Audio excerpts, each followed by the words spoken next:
السلام عليكم السلام عليكم السلام عليكم ورحمة الله وبركاته. الحمد لله وكفى وسلام على عباده الذين اصطفى أما بعد فأعوذ بالله من الشيطان الرجيم بسم الله الرحمن الرحيم من عمل صالحا من ذكر أو أنثى وهو مؤمن فلنحيينه حياة طيبة ولنجزينهم أجرهم بأحسن ما كانوا يعملون صدق الله المولانا العظيم. وقال صاحب الرسالة صلى الله عليه وسلم هل تسمع نداء بالصلاة؟ قال نعم. قال رسول الله صلى الله عليه وسلم فأجيبوا أو كما قال النبي صلى الله عليه وسلم. وصدق رسوله النبي الأمي الكريم وصدق من الشاهدين والشاكرين والحمد لله رب العالمين. حمد تعریف اس خدا کی جس نے بخشا زندگی، حمد تعریف اس خدا کی جس نے بخشا زندگی، درود سلام اس نبی پر جس نے سکھایا بندگی، بلغنا بكماله كشف الدجى بجماله، حسنت جميع خصاله، صلوا عليه وآله. اللهم صل على سيدنا ونبينا وشفيعنا وحبيبنا ومولانا محمد صلى الله عليه وعلى آله وأصحابه وبارك وسلم. الحمد لله ثم الحمد لله. আল্লাহ সুবহানাহু ওয়া তাআলা লাখো কোটি শুকর যে মহান পরওয়ারদিগার আলম আমাদের সকলকে আল্লাহর ঘরে আসার বসার 2 রাকাত সালাতুল জুমাতুল ফরদিয়া আদায় করার জন্য যে তৌফিক মহান সত্তা দান করছেন, সর্বে সুজুদ হয়ে জবানান কালিমাতুশ শুকর আদায় করি বলে আলহামদুলিল্লাহ। আল্লাহ সুবহানাহু ওয়া তাআলার দরবারে দরখাস্ত পেশ করি, আল্লাহ আমাদের কয়েকখানা সালাতু সালাম পেশ করলাম, এই কয়েকখানা সালাতু সালামকে অগণিত গুণে অজস্র গুণে বৃদ্ধি করে আল্লাহর হাবিবের উপযুক্ত করে পূর্ণ মোহাব্বতের সহিত সহি করে শুদ্ধ করে সোনার মদিনার মধ্যে হাদিয়া দান করুন। গুনাহমাফ চাচ্ছি সমস্ত মতো মুহাম্মদিয়া যারা দুনিয়া থেকে বিদায় নিয়ে গেছে, যারা দুনিয়াতে জীবিত আছে, কিয়ামত পর্যন্ত যত মুমিন মুমিনা দুনিয়াতে আসবেন, আল্লাহ সকলের সমস্ত গুনাহ মেহেরবানি করে মাফ করে দেন। আল্লাহ সকলকে জান্নাতি হিসেবে কবুল মঞ্জুর করে দেন। আলহামদুলিল্লাহ সুম্মা আলহামদুলিল্লাহ। আমরা বিভিন্ন জুমায় বিভিন্ন আলোচনা শুনে থাকি। আসলে এখন দুঃখ এবং আফসোসের বিষয় এটা হচ্ছে এটাই, উলামায়ে কেরাম তাদের দিলের কষ্ট কেউ কেউ জাহের করতে পারে না, শুধু উলামায়ে কেরাম না, নবীরাও পারেন নাই। কবি ওই জন্য এই ভাষায় বলে দর্দ দিল কিসকো কহো না কোই গমখার নেই, दर्द दिल किसको कहो न कोई गमखार नहीं, ऐ खुदा तेरे सवा कोई मददगार नहीं। ওই জন্যই কি ভয়াবহ সমস্যা মানুষের মাঝে আসতেছে, মুসলমানের মাঝে আসতেছে, মুসলমান এটা আন্দাজও করতে পারতেছে না। সমস্যা যখন পতিত হবে, যদি আমি বলি আমি মুসলমান নই, এরপরও আমাকে সাথ দিবে না, এরকম পরিস্থিতি গেছে। ওই সময় যারা বুঝতে পারছে তারা বুঝতে পারছে, কিন্তু বাকি ইতিহাস তারিখ আমরা ভুলে যাই, যার কারণে গিয়ে আমরা বা আমাদের পুরান অভ্যাসে রত হয়ে যাই। ওই জন্যই আজকে আমি আলোচনা করব, যদিও মুক্তদা খবর থাকে, অর্থাৎ দুইটা পাঠ থাকে। আগে আমি পরের পাঠ আগে বয়ান করব, আগের পাঠ পরে বলবো ইনশাআল্লাহ তাআলা। আজকে যারা আমরা 5 ওয়াক্ত নামাজ পড়ি, তারা আমরা চলে আসছে, তাদের উদ্দেশ্যে আলোচনা প্রথম থাকবে। ওরা যারা আমরা নামাজ থেকে গাফেল, তাদের উদ্দেশ্যে পরে আলোচনা থাকবে ইনশাআল্লাহ তাআলা। আমরা নামাজ যারা 5 ওয়াক্ত পড়ি, 5 ওয়াক্ত নামাজ পড়ার পরে বাকি নফল ইবাদতে আমরা রুজু হইতে পারি না। কিন্তু যদি আমরা দেখি আলেম বাদ দিলাম, যারা আগেকার সময়, এখনো অনেক আছে, নাই এটা বলবো না, এটা বলা ভুল হবে, এখনো আছে, কিন্তু সংখ্যায় অতি নগণ্য, এত কম সংখ্যা, সংখ্যা এত কম, এটা সংখ্যাটা বলা পর্যন্ত দুষ্কর হয়ে গেছে। ওই জন্যই আওয়ামুন নাস যারা আলেম না, আলেমের বাহিরে, তারা দেখা যাইত ফজরের নামাজের পরে আসে যে কয়জন, তার মধ্যে অধিকাংশ থেকে যাইত ফজরের নামাজের পরে তসবিহ তাহলিল আদায় করে 6 রাকাত এশাকের নামাজ পড়ে তারপর বেরিয়েছে। মাগরিবের নামাজ পড়ছে, তসবিহ তাহলিল আদায় করে 6 রাকাত আওয়াবিনের নামাজ পড়ে বেরিয়েছে। চাষটের টাইম হয়েছে, 6 রাকাত চাষটের নামাজ আদায় করতেছে। জিকির আজকার সকাল এবং সন্ধ্যা 1200 জিকির আদায় করতেছে। এই জিনিসগুলি এখন আমাদের থেকে এত কমতি হয়ে গেছে, এত কমতি হয়ে গেছে, যা বলার মতো না। এই জিনিসগুলি না করার কারণে কি সমস্যা হয়েছে? আমাদের দুনিয়ার হায়াত, দুনিয়ার জীবন কাটোয়া হয়ে গেছে, তিক্ততা ভরে গেছে। এমন এমন অবস্থা হয়েছে, যেই সন্তান যেই স্ত্রীর জন্য এত কিছু করে, ওই সন্তান ওই স্ত্রীও এখন তার পিতাকে বিশ্বাস করতে পারতেছে না, তিক্ততা ভরে গেছে। এই হায়াতের তিক্ততা ভরার পিছনে কারণ কি তালাশ করতে গিয়ে আমরা তালাশ করি অর্থ সংকট। আমার টাকা পয়সা না থাকার কারণে আমার পরিবার আমাকে মূল্যায়ন করে না, আমার টাকা পয়সা না থাকার কারণে আমার পরিবার আমাকে দাম দেয় না, আমরা এই কথাটা বলে থাকি। কিন্তু আমি যদি প্রশ্ন করি, যাদের কাছে টাকা, অর্থ করি, বাড়ি গাড়ি সব আছে, তাদের জীবন কেন এরকম তিক্ততা? স্বামী স্ত্রীর মধ্যে মিল নেই, কি সমস্যা আছে তাদের? মুসলমানদের মূল সমস্যা যেটা, এটা মুসলমান গোলাম এবং মনিবের যে সম্পর্ক থাকার কথা আল্লাহ এবং বান্দার সাথে, ওই সম্পর্ক ছিন্ন হয়ে যাওয়ায় আল্লাহ সুবহানাহু ওয়া তাআলা আমাদের জীবনকে, আমাদের হায়াতকে তিক্ততায় ভরে দিয়েছে। এমন তিক্ততা যে বাড়িঘর ছেড়ে চলে যাবো, অনেকজনে বলিয়ে ফেলে, বাড়িঘর আর ইচ্ছা করে না, সংসার করতে আর ইচ্ছে করে না। এগুলি একমাত্র কারণ, এগুলির পিছনে যে কারণগুলি, এটা হচ্ছে যে একমাত্র আমাদের ইবাদত থেকে গাফেল। আবার যদি বলে হুজুর ইবাদত কেমনে করব, অফিসে যাইতে হয়, অমুক করতে হয়, সমুক করতে হয়, কাজগুলি করতে হয়, বিভিন্ন কাজের ব্যস্ততা, এই ব্যস্ততা যারা বলবে তাদের জন্য। আর যদি বলে যে না আসলে আমরা কম করি, করা উচিত, তাদের জন্য তো আলোচনা নাই, সে তো গ্রহণ করে নিয়েছে, কবুল করে নিয়েছে, সে করবে।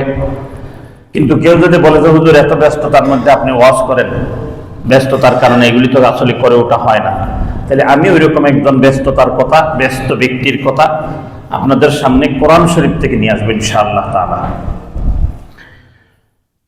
এমন ব্যস্ত তিনি খুব নিজেই এই ব্যস্ততা চেয়ে নিলেন, তিনি নিজেই ব্যস্ততা চেয়ে নিলেন এবং বললেন, এমনভাবে ভাষায় বললেন যে আমার পরে এরকম ব্যস্ততা যেন আর কেউ না পায়, ওরকম ব্যস্ততা আমাকে দেন। আপনি যদি সূরা সাদ আয়াত নম্বর 35 তেলাওয়াত করেন তাহলে আপনি পাবেন। আল্লাহ সুবহানাহু ওয়া তাআলার ইরশাদ, قال رب اغفر لي وهب لي ملكا لا ينبغي لأحد من بعدي إنك أنت الوهاب। এই আয়াতটা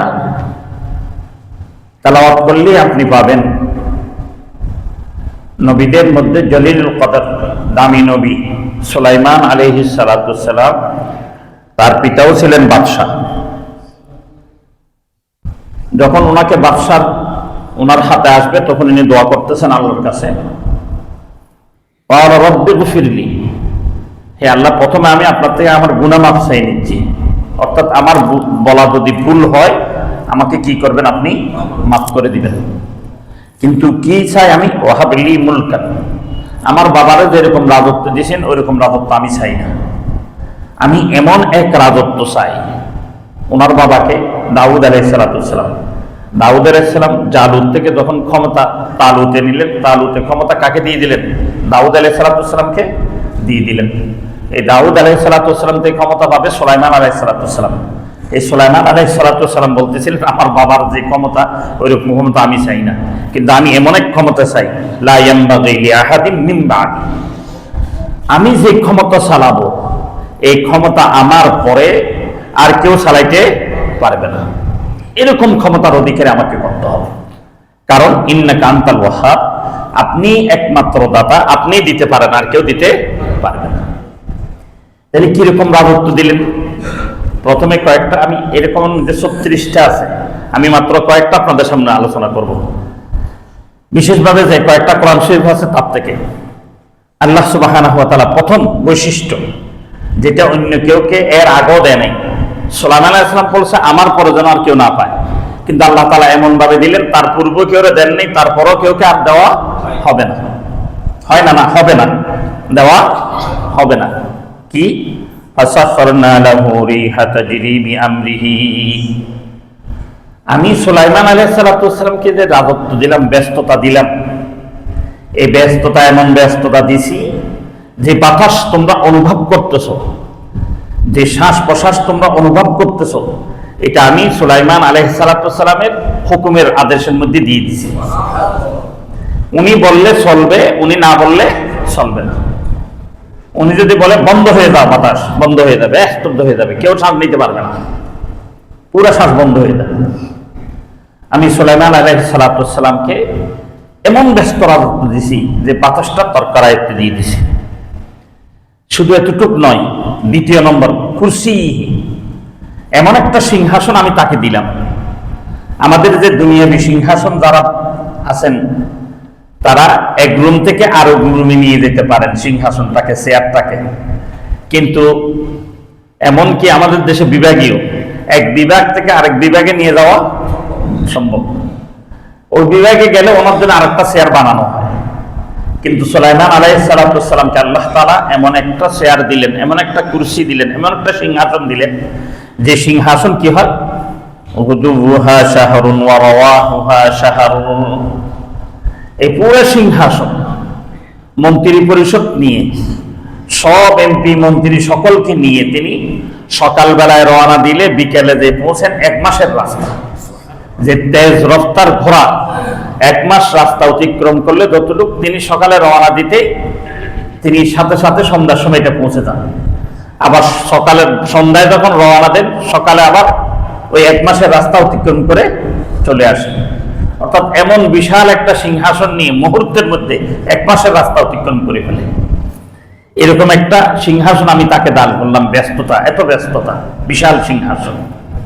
3 নম্বর, ওনার মন্ত্রী কারা, এমপি কারা, এটা আল্লাহ তাআলা বলতেছেন, ওয়াহুশিরা লি সুলাইমান জুনুদুহু মিনাল জিন্নি ওয়াল ইনসি ওয়াত তায়র।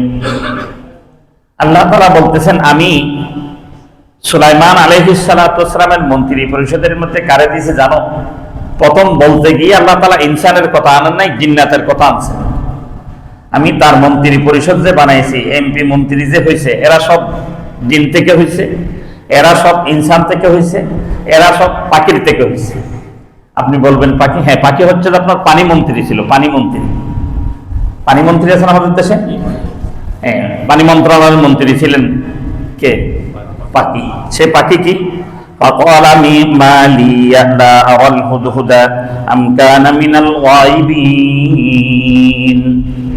সুলাইমান আলাইহিস সালাম একদিন বলতেছে, মালি কি হইল, লা আরাল হুদহুদা, হুদহুদকে দেখা যাচ্ছে না। হুদহুদ এটা একটা পাখি, হুদহুদ এটা একটা পাখি। এই পাখি ছিল পানি মন্ত্রী। আম কানা মিনাল গায়বিন, এই মুহূর্তে সেই সময় ভাইল অদৃশ্য হওয়া, চলে যাওয়ার কত বড় সাহস।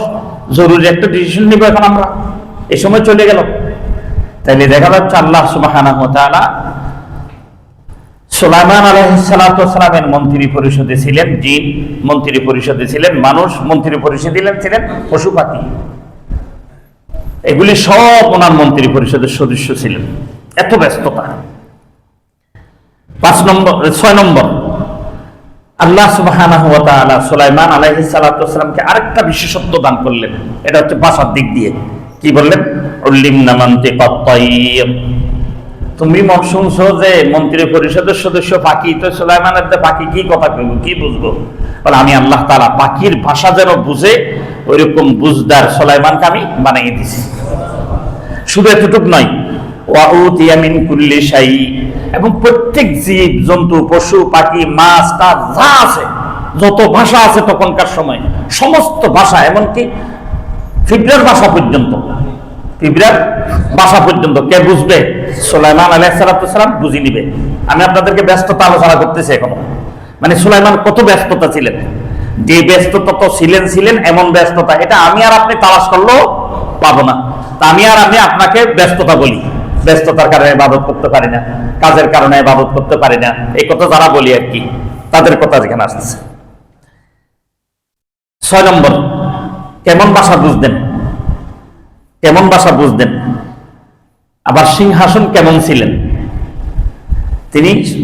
ক্বালাত নামলাতু ইয়া আইয়ুহান নামলাতু উদখুলু মাসাকিনাকুম। ক্বালাত নামলাতু, রানী, পিঁপড়াদের রানী বললেন, হে আমার জাতি, তোমরা তোমাদের ঘরের মধ্যে ঢুকে যাও, গর্তের মধ্যে ঢুকে যাও। কেন ঢুকবো? বলে সুলাইমান আলাইহিস সালাম আসতেছে, সে যদি এখানে নামে, তোমাদের তার যে দল বল, যে তার সৈন্যবাহিনী সেনাবাহিনী, তার যে মন্ত্রী এমপি, এরা যখন এখানে হাঁটা ধরবে তখন তোমরা তাদের পায়ের নিচে পড়ে মরে যাবে। ওহুম লা ইয়াশউরুন, তাদের কিন্তু কি থাকবে না, জানাও থাকবে না। তোমরা যেখানে পিঁপড়া আছে তাদের জানাও থাকবে না, তারা বুঝতেও পারবে না। বিনা বুঝাই তোমরা ধ্বংস এবং হালাক হয়ে যাবে, তাড়াতাড়ি ঘরে ঢুকে যাও। এটা সিংহাসনের পরিচয়। যে সিংহাসনটা এমন ছিল যে সিংহাসন উপরের থেকে নিচে দেখা যাইতো, নিচের থেকে আবার উপরে দেখা যাইত।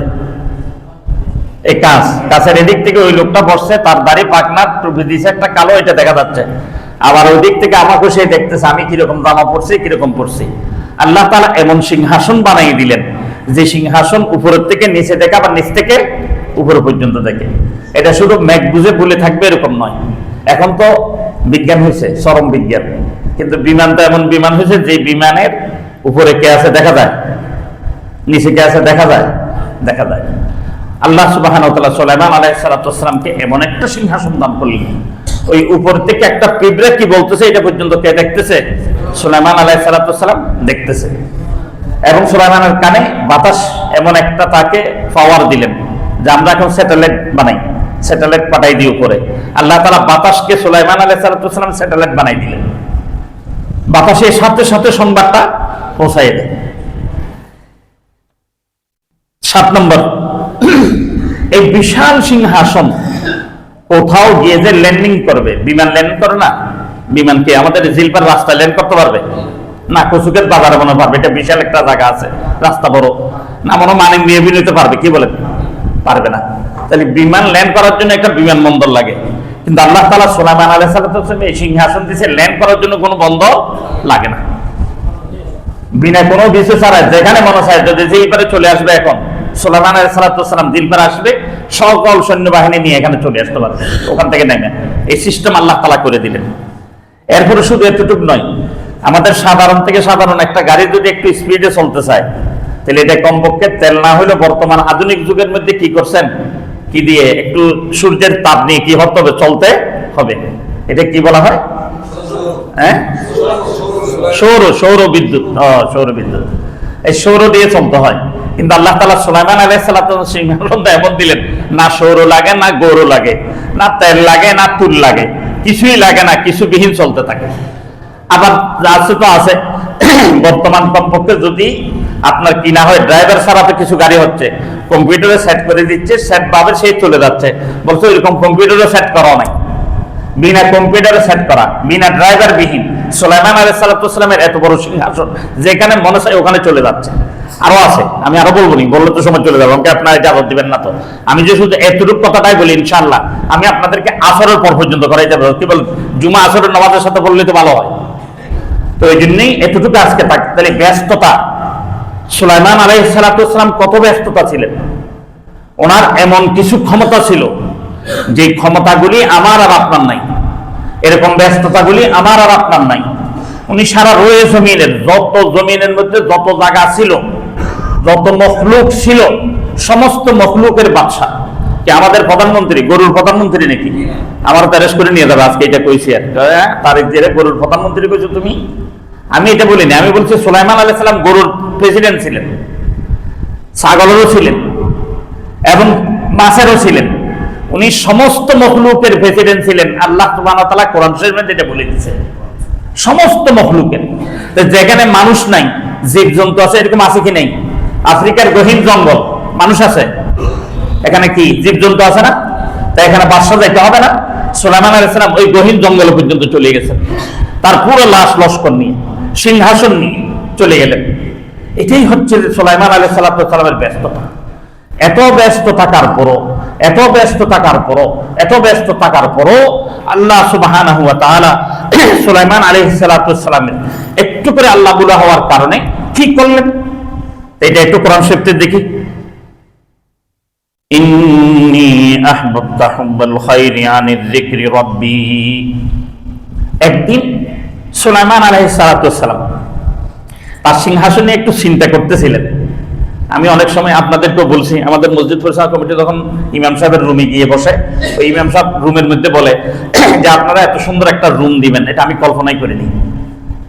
আমি অনেক সৌভাগ্যবান যে জিলফার বাসী মসজিদ পরিচালনা কমিটি আমাকে এরকম একটা এসিওয়ালা টাইলস করা সুন্দর একটা রুম দিছে। কৃতজ্ঞতা আদায় করা, আর কি শুকরিয়া আদায় করি। তাহলে আল্লাহ তাআলা, আল্লাহ নবী যদিও হয়ে থাকেন, কিন্তু ওনার তো এত বড় একটা সিংহাসন, এত ক্ষমতা, তোমার একটু আসতে পারে না এটা ভিতরে? এটা আসি গেছে এবং আল্লাহ তাআলার জিকির থেকে একটু গাফেল হয়ে গেছে, আল্লাহ তাআলার স্মরণ থেকে একটু গাফেল হয়ে গেছে। এরপর আল্লাহ কি করলেন? ওয়ালকাইনা আলা কুরসিহি জাসাদা। আল্লাহ তাআলা এমন বিশাল একটা দেহ সুলাইমান আলাইহিস সালামের সিংহাসনে ফেললেন, এক লাশ ফেলার কারণে পুরো সিংহাসন তছনছ হয়ে গেছে। সাথে সাথে সুজদা, এরপর আয়াত হচ্ছে সাইদার আয়াত, সুজদা, সাথে সাথে সুলাইমান আলাইহিস সালাম কোথায় পড়ে গেলেন? সেইদায় পড়ে গেলেন। সেইদায় করে বললেন, আল্লাহ এটা আপনি দিয়েছেন আমাকে নিয়ামত, তা আমি একটু আপনার নিয়ামতের কৃতজ্ঞতা আদায় করার জন্য উপভোগ করতেছিলাম, কেমন কেমন নিয়ামত পাইছি। তাহলে আপনার নিয়ামতের সাথে সম্পর্ক করা, এটা আপনি ভোগ করার জন্য আপনি আমারে দিয়েছেন, কিন্তু সম্পর্ক করার জন্য দেন নাই, এটা আমার জানা ছিল না। মহব্বতের সম্পর্ক, কথা বুঝতেছেন? ভোগ করার জন্য দিছি। দুনিয়ার যত আসবাব, হে বান্দা তোমরা ভোগ করতে পারবে, কিন্তু তোমার বাড়িতে তুমি মহব্বত করতে পারবে না। তোমার স্ত্রীকে তুমি তোমার প্রয়োজনে ব্যবহার করতে পারবে, কিন্তু তুমি মহব্বত করতে পারবে না। মহব্বত কার সাথে হইতে হবে? আমার সাথে হইতে হবে, আমার সাথে হইতে হবে। সমস্ত মহব্বত আমার সাথে। তুমি যখন আমার সাথে মহব্বতের সম্পর্ক স্থাপন করবে, তাহলে আমি তোমার জন্য এই দুনিয়াটা শান্তিময় করে দিব, কল্যাণকর করে দিব। আর যদি তুমি আমার সাথে সম্পর্ক না করো, তুমি তোমার স্ত্রীর সাথে সম্পর্ক করো, তুমি স্বামী স্ত্রীর মধ্যে আমি অর্ঘ লাগাই দিব। তুমি যদি আমার সাথে মহব্বত সৃষ্টি করো নাই, সৃষ্টি করছো তোমার ছেলের সাথে, তোমার মেয়ের সাথে, আমি তোমার ছেলে মেয়ে দিয়ে তোমাকে অর্ঘ সৃষ্টি করে দিব। তোমার মধ্যে, তোমার ছেলে মেয়ের মধ্যে কোনো মিল থাকবে না তখন। কারণ যতক্ষণ তুমি মহব্বতের আমার হকদার, আমি মহব্বতের হকদার, কারণ আমি তোমার থেকে খানাও চাই না, পায়নাও চাই না, কোনো কিছু আমার দরকার নেই। কোনো কিছু যখন আমার দরকার নেই, তাহলে আমার যেটা দরকার এটা তুমি আমাকে দিতে হবে না। এটা কি জিনিস? মহব্বত। মহব্বতের উল্টা পিঠ কি? ইবাদত। মহব্বতের উল্টা পিঠ কি? ইবাদত। মহব্বত এটা প্রকাশ পাবে কেমনে? আমি আল্লাহকে মহব্বত করি, এটা প্রকাশ পাবে কি দিয়ে? ইবাদত দিয়ে। যে যত বেশি ইবাদত করবে ফরজ ইবাদতের পরে, আমি কথা ছিল কিন্তু নফল যারা ফরজ ইবাদত করতেছে তাদের জন্য, যারা ফরজ ইবাদত করতেছে তাদের জন্য। ফরজ ইবাদত করার পরে নফল ইবাদত যে যত বেশি করবে তার দুনিয়া তত বেশি সুন্দর হবে। বলেন হুজুর গপ্প করার জায়গা পান না নাকি? আমরা কি কম ইবাদত বন্দী করি নাকি? আমি অনেক ইবাদত বন্দী করি, কই আমার তো হইল না এত সুন্দর। আপনি যে বক বক করেন, তাহলে আমার কথা বিশ্বাস না হইল, আল্লাহ তাআলার কথা যদি বিশ্বাস না হয় তাহলে তার কিছু করার থাকবে না। তখন হয়তো আমার কথা বিশ্বাস হবে না, আল্লাহ তাআলার কথা বিশ্বাস হইলেই তো মুমিন, না হইলে তো কিসের মধ্যে পড়তেছেন এটা ধরে নেবেন। এই কথাটা আমি আমার থেকে বলতেছি না, আল্লাহ সুবহানাহু ওয়া তাআলা বলছেন, ওখান থেকে আমি আপনাদেরকে উদ্ধৃতি করতেছি। এটা হচ্ছে সূরা নামল আয়াত নম্বর 97। আল্লাহ তাআলা বলেন, মান আমিলা সালিহান মিন যাকারিন আও উনসা ওয়া হুয়া মুমিন ফালানুহিয়ান্নাহুম হায়াতান তাইয়্যিবা, ফালানুহিয়ান্নাহুম হায়াতান তাইয়্যিবা। তিনটা শব্দ, ফালানুহিয়ান্নাহুম হায়াতান তাইয়্যিবা। মান আমিলা সালিহান মিন যাকারিন আও উনসা ওয়া হুয়া মুমিন, মুমিন হওয়ার পর, ঈমানদার দাবি করার পর কোন মুমিন যদি মহিলা হোক আর পুরুষ হোক, সে যত বেশি নেক আমল করবে, যত বেশি নেক আমল করবে, যত বেশি নেক আমল করবে, আমি আল্লাহ সুবহানাহু ওয়া তাআলা ফালানুহিয়ান্নাহুম হায়াতান তাইয়্যিবা, আমি তার দুনিয়ার জিন্দেগিকে, দুনিয়ার হায়াতকে এত সুন্দর করে দিব, এত সুন্দর করে দিব, তার মনে হয় এটাই মনে হয় জান্নাত, এটাই মনে হবে জান্নাত। আর যদি বান্দা নেক আমল না করে, নেক আমল না করে, নেক আমল না করে, আমার সাথে মহব্বতের সম্পর্ক না করে, আমি বান্দার হায়াত কেমন তিক্ততা করে দিব। সবচেয়ে বেশি ভালোবাসার জায়গায় স্ত্রী, স্ত্রী তার জন্য খারাপ হয়ে যাবে। সবচেয়ে বেশি ভালোবাসার জায়গা হচ্ছে যে তার সন্তান, সন্তান তার জন্য খারাপ হয়ে যাবে। সবচেয়ে বেশি ভালোবাসার জায়গা হচ্ছে তার মা, তার মা তার জন্য খারাপ হয়ে যাবে। সবচেয়ে ভালোবাসার জায়গা হচ্ছে তার জন্য বাবা, তার বাবা তার জন্য খারাপ হয়ে যাবে। আমি এমন খারাপ করে দিব, এমন খারাপ করে দিব, সে বলবে এখন আমার ফাঁসি খাওয়া ছাড়া, বিষ খাওয়া ছাড়া আর কোনো দ্বিতীয় রাস্তা নাই, আত্মহনন করার জন্য বসে যাবে। বন্ধু, আমি তোমার হায়াতকে, তোমার জীবনকে এত তিক্ত করে দিব। যদি তুমি তোমার হায়াতকে মিষ্টে ভরা করতে চাও, মিষ্টান্ন করতে চাও, হায়াতকে সুন্দর করতে চাও, তাহলে তুমি আসো ইবাদতে। এখন বলবেন যে অনেকজনে, হুজুর আপনি তো বলতেছেন যারা ফরজ ইবাদত করে তাদের জন্য নফল ইবাদত করে, আমরা তো ফরজই করি না। আমি তো ফরজই করি না। আল্লাহ সুবহানাহু ওয়া তাআলা আল্লাহর নবীর মাধ্যমে ঘোষণা করে দিচ্ছেন, যারা ফরজ ইবাদত আদায় করবে, নফল ইবাদত আদায় করবে, আল্লাহ সুবহানাহু ওয়া তাআলা তাদের রিজিক কিভাবে ব্যবস্থা করবে। হাদিস শরীফে আল্লাহ নবী বলেন, আন ইবনে ওমর রাদিয়াল্লাহু তাআলা আনহু, ওমর ইবনে আল-খাত্তাব রাদিয়াল্লাহু তাআলা আনহু قال سمعت رسول الله صلى الله عليه وسلم يقول لو أن تتوكلوا على الله فهو حق توكله ورزقهم كما يرزق الطير। ওমর ইবনে আল-খাত্তাব রাদিয়াল্লাহু তাআলা আনহু বলেন, আমি রাসূলুল্লাহ সাল্লাল্লাহু আলাইহি ওয়াসাল্লাম থেকে শুনেছি, যে ব্যক্তি তাকওয়ার উপর অর্থাৎ আল্লাহ তাআলার ইবাদতের উপর পাকাপোক্ত হতে পারবে, আল্লাহ রাব্বুল আলামিন তার রিজিকের ব্যবস্থা করবে। যেরকম পাখির রিজিকের ব্যবস্থা আল্লাহ তাআলা করে থাকেন, বান্দার রিজিকের ব্যবস্থা আল্লাহ তাআলা এরকম করে দিবেন। তো ব্যস্ততা তো রিজিকের জন্য, ওই জন্যই তো নফল ইবাদত দূরের কথা, ফরজ ইবাদত পর্যন্ত আদায় করতে পারি না। এই ফরজ ইবাদত আদায় করার পর যে ব্যক্তি নফল ইবাদত আদায় করবে, আল্লাহ সুবহানাহু ওয়া তাআলা তার রিজিকের এমন ভাবে ব্যবস্থা করবেন। কি বলেন, পাখির ব্যাংক আছে, ব্যাংক ব্যালেন্স আছে, ব্যাংকে টাকা রেখে মাসে মাসে উঠে খেতে হয়, কি উঠে লাভ, বলে এটা তো ব্যবসার মতো।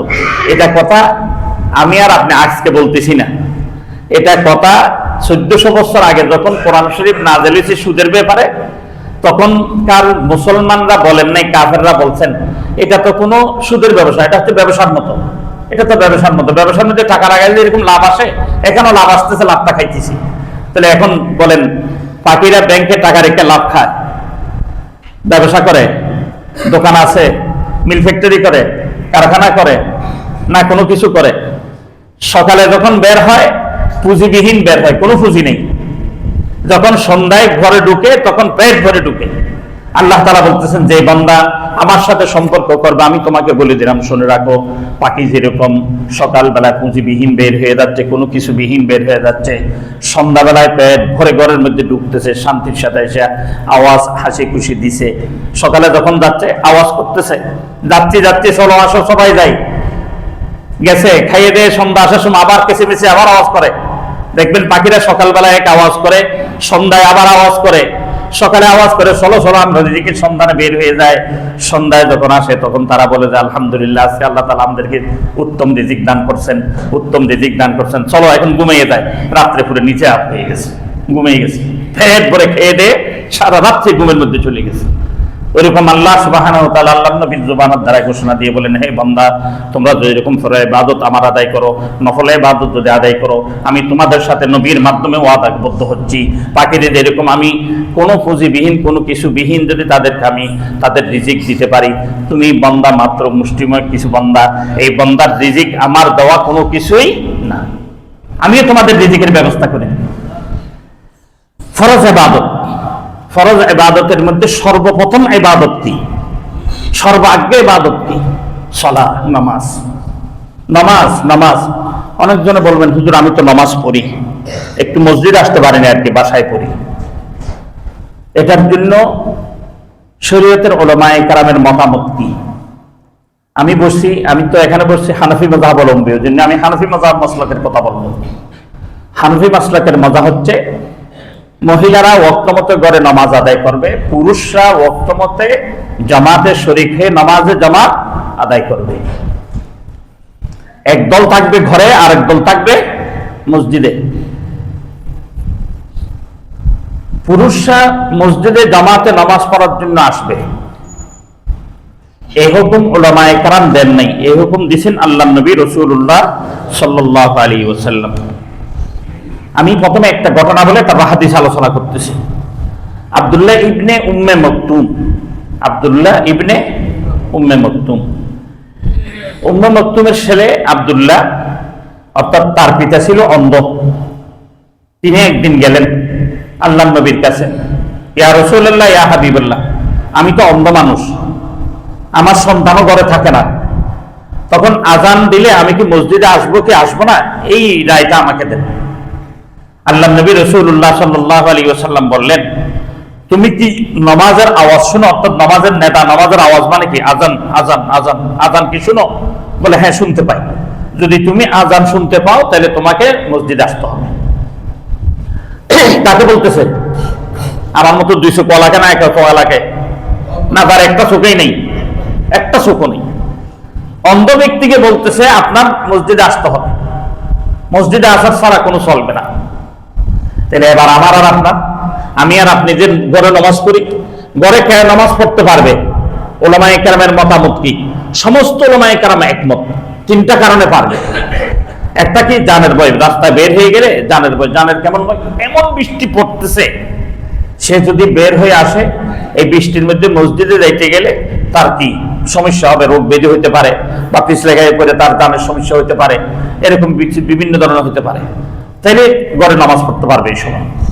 এরপরে রয়ে গেছে সাপ বিচ্ছুর ভয়, বাঘ টাক আছে, বা কেউ আছে গুলি করে তারা মেরে ফেলবে দুশমন, এই ভয়। এই ভয় যদি থাকে তাহলে ঘরে নামাজ পড়ার ইজাজত আছে। দ্বিতীয় নম্বর, এত অসুস্থ সে মসজিদে আসবে, ওইরকম শক্তি, ওইরকম তাকত তার নেই, ওইরকম ব্যক্তি ঘরে নামাজ পড়তে পারবে। তৃতীয় নম্বর, এমন বাদশাহ, যে বাদশাহ মসজিদে কেউ নামাজ পড়তে দিচ্ছে না, যেমন নাকি আমাদের পার্শ্ববর্তী রাষ্ট্র, নির্বাচন হয়ে গেছে মাত্র ঘন্টা 3 হয়েছে, ঘন্টা 3 যাইতে পারে নাই, এর মধ্যেই এমন ভাঙ্গা মুসলমানকে মারা আরম্ভ করলো, এগুলি আমাদের মিডিয়াও ধরে না। কিন্তু এখন বাংলাদেশে যদি একটা হিন্দু মারামারি করে, এটা মুসলমানের মারে এলেছে, মারছে কে? ভাই জমিনের মারামারি হয়েছে, এটি ঘরের উপর ছড়াই দেয়, হেই মুসলমান, কুফাল পড়া মুসলমান, কমবক্ত মুসলমান, তোর মতো মুসলমান না হয় তুই মুসলমান কেন পরিচয় দাও? মুনাফিক।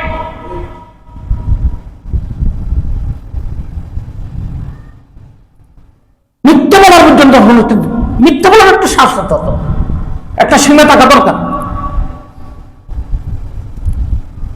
আজকে জানেন কলকাতা কি অবস্থা হচ্ছে? খবর নেন, আপনারা আমার চেয়ে ভালো জানেন, আমরা আপনাদের মতো জানি না, তবু আপনাদেরকে মেসেজ পৌঁছাই দিই, কলকাতার যে অবস্থায় বাংলাদেশে হবে, কত সত্য হবে। আপনি বলবেন আমি মুসলমান না, বলে তুমি মুসলমান, এটা আর মানি না। যে মুসলমানদেরকে মারতেছে আমার মতো টুপি পরে নাই, যে মুসলমানকে মারতেছে আমার মতো দাড়ি পরে নাই, যে মুসলমানকে মারতেছে আমার মতো মাথায় টুপি নেই। আমার মতো জুব্বা নেই, আপনার মতো দাড়ি ফাঁসা, টুপি ছাড়া, জুব্বা ছাড়া এদেরকে মারতেছে। বাঁচবেন বাইসে দেখেন, সতর্ক হয়ে যান। আপনাদেরকে ঘোষণা অনেক আগে দিয়ে দিয়েছে মারবে, আপনারও জানেন, আপনাদেরও মারবে, ঘোষণা দিয়ে দিয়েছে। খায়ের শুনেন, এই কথাটা বলতে চাচ্ছে এই জন্যই যে ভাইও, যতক্ষণ পর্যন্ত আপনার মধ্যে আল্লাহ তাআলার এই মহব্বত, এই ইবাদতের ইশক এবং প্রেম যতক্ষণ আমার আর আপনার মধ্যে আসে নাই, আমি আর আপনি যতক্ষণ পর্যন্ত ইবাদতকে মজবুত আকার ধারণ করে নেই, ততক্ষণ পর্যন্ত আল্লাহ নবী রাসূল সাল্লাল্লাহু আলাইহি ওয়াসাল্লাম বললেন শাআরাতা মাসিরাতা শাআরিন, আমার ভয় আমার কথা বলবে, 1 মাস রাস্তা অতিক্রম করে চলে যাবে, ওখানে গিয়ে আমার কথা বলবে, ওই লোকগুলো আমার ভয় পাবে। এরকম সাহাবায়ে কেরাম নমুনা দিয়ে দিয়েছেন। তিসরার দফতরখানায় বসলেন, নিচের থেকে খানা খোঁজ করে খাচ্ছে, একজনের সোজা দিয়ে বলে এগুলি খাইয়েন না। কি বলবে? বলো ওর মতো বেকুফ, আমাকে কিছু বললে যায় আসে না। বাদশাহ তখন বলছে না খান খান খান খান। বাদশাহ ওনাকে কিছু বলবে, একটু তিরস্কার এবং তাচ্ছিল্য করবে, ওই সাহস পায়নি ওই সাহাবীকে। সাহাবী কে ছিল? জান্দাল রাদিয়াল্লাহু তাআলা। পোশাক ছিল পানা, ভালো কোনো পোশাকও ছিল না, ওই বাদশাহ তো জুলুসওয়ালা পোশাক, কিন্তু এরকম ক্ষমতাধর বাদশাহ তাকে কিছু বলার সাহস পায়নি। কারণ কি?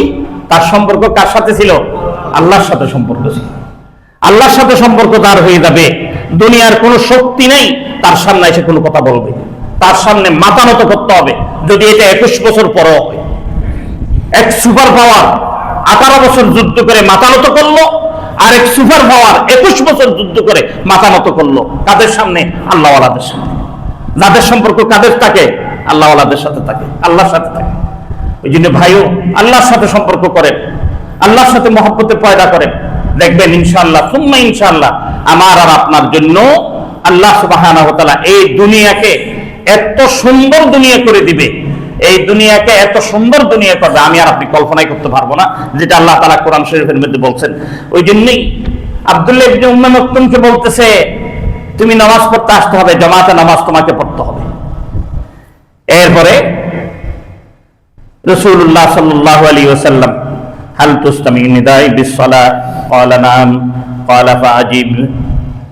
আব্দুল্লাহ ইবনে মাকতুম থেকে জিজ্ঞাসা করে, হে মাকতুম, হাল তাসমাউ নিদাই বিসসালাহ, তুমি নামাজের ডাক যে আছে, আযান যে আছে শুনো কিনা? ক্বালা, আব্দুল্লাহ ইবনে মাকতুম বললেন, হ্যাঁ নাম আমি শুনি। ক্বালা রাসূলুল্লাহ সাল্লাল্লাহু আলাইহি ওয়াসাল্লাম ফাআজিবু ফাআজিবু ফাআজিবু, তোমার উপর ওয়াজিব তুমি জামাতে নামাজ আদায় করা। তাহলে অন্যদের জন্য যদি ফাআজিবু হয়, তাহলে আমার আপনার জন্য কি অবস্থা হবে? তাসমাউ হাইয়া আলাস সালাহ হাইয়া আলাল ফালাহ ফাইহা হালা, যদি কেউ যদি হাইয়া আলাস সালাহ হাইয়া আলাল ফালাহ শুনো, শোনার সাথে সাথে তোমার মসজিদে আসাটা তোমার উপর ফরজ হয়ে যায়, দুনিয়ার কোনো কাজ তুমি করতে পারবে না। যদি হালাল কাজ করো, এটাও তোমার জন্য উলামায়ে কেরামের মতে হারাম হয়ে যাবে। হালাল বেচা কিনা হারাম হয়ে যাবে, হালাল কাজ হারাম হয়ে যাবে। এই সময় কোনো কাজ করার কোনো ইজাজত আল্লাহর পক্ষ থেকে নেই, হালাল পর্যন্ত হারাম করে দেওয়া হয়ে গেছে। আসতে হবে কোথায়? মসজিদে। এরপর আসেন আরেকটা কথা বলি, আরেকটা হাদিস বলে শেষ করে দিচ্ছি, অনেক হাদিস ছিল বলতে পারলাম না আর কি। أن رسول الله صلى الله عليه وسلم قال والذي نفسي بيده لقد حممت أن أمر بخطبة فيحبته ثم أمر بالصلاة إلى آخر الحديث। আমি অর্থটাই বলি। রাসূলুল্লাহ সাল্লাল্লাহু আলাইহি ওয়াসাল্লাম সাহাবায়ে কেরামকে এরকম নিয়ে বসলেন, হে সাহাবায়ে কেরাম শুনো, আমার দিলের মধ্যে খুব জ্বালা পোড়া রয়ে গেছে। আমি তো প্রথম আপনাদেরকে শেয়ার শুনাইছি, দর্দ দিল কিসকো কহো না কোই গম হার নিহি, दर्द दिल किसको कहो न कोई गमखार नहीं, ऐ खुदा तेरे सवा कोई मददगार नहीं, ऐ खुदा तेरे सवा कोई मददगार नहीं। আল্লাহ নবী বলতেছিলেন আমার দিলের মধ্যে এমন একটা ব্যথা, এমন একটা জ্বালা, এমন একটা ব্যথা রয়ে গেছে, আজান শোনার পর মানুষ নামাজ আসে না, জামাতে শরীক হয় না। আমার মনে হয় আমি জওয়ানদেরকে, যুবকদেরকে বলি, হে লাকড়ি জোগাড় করো। সবাই যখন লাকড়ি জোগাড় হয়ে যাবে, তখন আমি বলবো, হে তুমি ইমাম সাহেব তুমি নামাজ পড়াও, হে যুবক তোমরা আমার সাথে আসো, তুমি এই ঘর জ্বালাইয়ে দাও, তুমি ওই ঘর জ্বালাইয়ে দাও, তুমি ওই ঘর জ্বালাইয়ে দাও, তুমি ওই ঘর জ্বালাইয়ে দাও। আমি সমস্ত যারা বেনামাজি রয়ে গেছে তাদের ঘরগুলি কি করে দিতাম? জ্বালিয়ে দিতাম, তাদের গলগুলি জ্বালিয়ে দিতাম। কিন্তু কেন জ্বালান নাই ইয়া রাসূলুল্লাহ? আল্লাহ নবী বলেন নিসাই ওয়াত্তাফিলি, ওই ঘরের মধ্যে কে রয়ে গেছে? মহিলা রয়ে গেছে। ওই ঘরের মধ্যে কে রয়ে গেছে? ছোট বাচ্চা রয়ে গেছে। ছোট বাচ্চা এবং মহিলা থাকার কারণে আমি আল্লাহর নবী কি করলাম না, ওই ঘর ঝাড়িয়ে দিলাম না। তাহলে বুঝেন এবার কি অবস্থা। ও ভাইও, কোন সময় ইমান জাগ্রত হবে? এক পার্শ্ববর্তী রাষ্ট্র তাদেরকে মারতে মারতে মারতে খেদাই দিল, আপনারা আশ্রয় দিলেন কিছুদিন পূর্বে। এখন আপনাদের পশ্চিম পাশের রাষ্ট্র মারতে মারতে মারতে মারতে কবরস্থান পর্যন্ত আগুন জ্বালিয়ে দেয়। কবরস্থানও রাখতে রাজি না। তাহলে এখন পেয়ে যাবেন আপনি মধ্যখানে। আসেনি হোশ? এখনো যদি হোশ না আসে, অদূর ভবিষ্যৎ ইনশাআল্লাহ সুম্মা ইনশাআল্লাহ আমি আপনাদেরকে গ্যারান্টি দিয়ে বলতে পারি, এই উলামায়ে কেরামের কোনো আফসোস থাকবে না। আফসোস তখন আপনাদের শুরু হবে। এই আফসোস আসার আগে, আফসোস যেন না হয় এই হায়াত নিয়ে, এই অর্থ নিয়ে, এই টাকা নিয়ে, পয়সা নিয়ে। তাহলে আপনাকে কি করতে হবে? আল্লাহর সাথে সম্পর্ক করতে হবে। আল্লাহর সাথে সম্পর্কের প্রধান অস্ত্র কি? নামাজ, সালাত। আল্লাহর সাথে সম্পর্কের প্রধান অস্ত্র কি? নামাজ। এটা বলতে ভয় লাগতেছে, কি বলেন? তো এই জন্যই বলি ভাইও, যতক্ষণ পর্যন্ত আল্লাহর সাথে সম্পর্ক করেন নাই, আমার আর আপনার কামিয়াবি হতে পারে না, দুনিয়া সুন্দর হইতে পারে না। দেখেন, যারা আল্লাহর সাথে সম্পর্ক করছে দিনদার, ওই পরিবারগুলি কেমন? যারা আল্লাহর সাথে সম্পর্ক করে নাই তাদের পরিবারগুলি কেমন? তখনই দেখে নিবেন, তখন আপনার জন্য ইনশাআল্লাহ সবক হয়ে যাবে। আল্লাহ সুবহানাহু ওয়া তাআলা আমাদের সকলকে দুনিয়ার আসবাবের সাথে সম্পর্ক না করে, দুনিয়ার এই বেহুদা জিনিসের সাথে সম্পর্ক না করে। একজনে বলতেছে, জানো, বলো তো দেখি পুরুষ, তোমার বেস্ট দোস্তকে, বেস্ট দুশমনকে? তখন বলতে পারলাম না। তাহলে আমার থেকে জিজ্ঞেস করছে, আপনি বলেন, তোমার দুনিয়ার মধ্যে বেস্ট দুশমন হচ্ছে তোমার ভাই। কে? তোমার ভাই, আপন ভাই, রক্তের ভাই, এক মায়ের পেটের ভাই, এক বাপের না, এক মায়ের পেটের ভাই তোমার বড় দুশমন। এটা কেমনে বললেন? আপনি যদি হাবিল কাবিলের ঘটনা দেখেন, এখান থেকে নিয়ে নিবেন। আবার তোমার বেস্ট দোস্তকে বলে তোমার নিজের মেয়ে, মাও না, আবার কেউ কি? কারণ মার 2 সন্তান, সে এই সন্তানকে ভালো বলবে না, এই সন্তানকে তার ইতস্ততা বাঁধবে। কিন্তু এই মেয়ের বাপ কয়টা? একটা না 2টা? একটা বাপ। সেই বাপকে কি বাপ বলি ফেলবে। ওই জন্য ভাইও, এই কথা কেন বললাম? এই জন্যই বললাম, এরকম বেস্ট ফ্রেন্ড, বেস্ট দোস্ত যে আমার মেয়েকে মহব্বত করা যাবে না। মহব্বত করতে হবে কার সাথে? আল্লাহর সাথে। সম্পর্ক করতে হবে কার সাথে? আল্লাহর সাথে। এই আল্লাহর সাথে যতক্ষণ পর্যন্ত সম্পর্ক করি নাই, ততক্ষণ আমি আমার হায়াতকে সুন্দর হায়াত বলতে পারি না। সুন্দর হায়াত চলতেছে এটা বলতে পারি না। সুন্দর হায়াতের জন্য এখন এই দূরে এই কাছে, ওই দূরে ওই কাছে, যার কাছে দূরেন, দূরে লাগবে না, বিনা দূরে আসেন, নামাজ পড়েন। যখন নামাজ পড়বেন, আল্লাহ সুবহানাহু ওয়া তাআলা আমার আর আপনার হায়াতকে সুন্দর হায়াত করে দিবে। আমি বলতেছি না, আল্লাহ তাআলা বলতেছেন। সূরা নামল আয়াত নম্বর হচ্ছে 35 নম্বর আয়াত। আল্লাহ সুবহানাহু ওয়া তাআলা আমাদের সকলকে এই 35 নম্বর আয়াতের মধ্যে 2-3টা শব্দ এটা দেখে নেওয়ার তৌফিক দান করুন। বলেন আমিন। ওয়া আখিরু দাওয়ানা আলহামদুলিল্লাহি রাব্বিল